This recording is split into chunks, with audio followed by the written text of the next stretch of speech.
Papers where we land, breaking it down so you understand. It's facts and fun, the best you've had. It's Science Chats with Mom and Dad.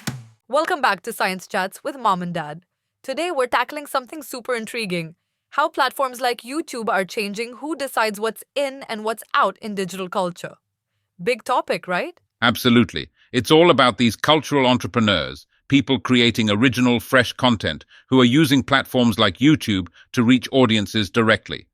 With YouTube's algorithms, they can skip over traditional gatekeepers like TV networks and studios and connect straight with people looking for something new.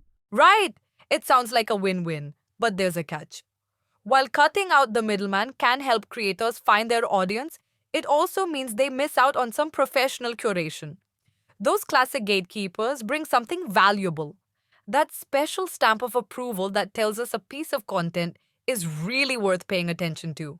Exactly. And that leads us to today's big question. How can these novelty-driven creators or cultural entrepreneurs position themselves in today's digital world? And if they get endorsed by one audience, whether it's viewers or professionals, how does that affect their success with the other audience? Great question. Let's unpack what a recent study published in the Strategic Management Journal has to say on the topic. Researchers from the University of Amsterdam, Erasmus University Rotterdam, TU Munich, and SIEBS Shanghai took a close look at how YouTube creators handle this balancing act, reaching viewers who crave novelty while still trying to meet the standards of professional circles. They found something interesting. Regular YouTube viewers are looking for what's called goal-based novelty. This means they want surprising, unique content that fits their personal interests. Whether they're there for fun, learning, or just to see something fresh, it's that originality that keeps them coming back. Absolutely. For viewers, novelty is exciting. But for professionals, say like Streamy Award judges, it's a bit different.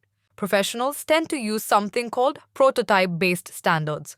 Rather than just novelty, they look for content that fits within certain established norms or prototypes in each genre. Exactly. They want consistency with those standards, not just creativity. But here's something fascinating. Professional gatekeepers are actually more open to novelty in what they call fuzzy categories.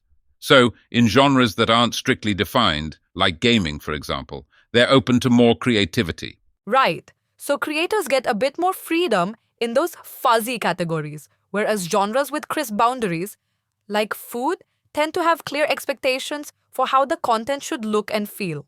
Now here's a twist. The study uncovered something called negative cross-audience spillovers. Basically, success with one audience might not always help with another. For instance, winning a Streamy Award might actually make regular viewers think a YouTuber has sold out. And the reverse is true too. If a creator becomes popular with general audiences, they may end up facing extra scrutiny from professionals who might think they're sacrificing some artistic quality just to gain more views. It's a tricky balance. So, what does this mean for cultural entrepreneurs on platforms like YouTube? This study offers valuable insights for navigating these complexities in digital markets. Here's the takeaway. While YouTube empowers creators to reach audiences directly, professional endorsements still carry a lot of weight. If creators want to be seen as legitimate by professionals, they can't completely ignore professional standards. Exactly. For cultural entrepreneurs, this means developing a nuanced strategy, using YouTube's algorithms to reach novelty-seeking consumers, while also being mindful of professional standards in certain genres. This balance helps them attract audiences on both fronts. And with generative AI in the mix, creators have even more tools to produce novel content. But it also complicates things. AI-driven creativity might appeal to consumers but could clash with professional standards, making fragmented audience dynamics even trickier to navigate. That's a great point. This study really sheds light on those dynamics and how digital platforms are reshaping cultural markets. It gives creators a roadmap for how to connect meaningfully with both consumers and professionals. So, next time you're watching YouTube, remember all the strategies behind the scenes. Creators aren't just aiming for views, they're juggling consumer demand and professional standards. It's no small task. Absolutely. Well, that wraps up today's deep dive. Thanks for tuning in. As always, stay curious and keep exploring the world of science and beyond.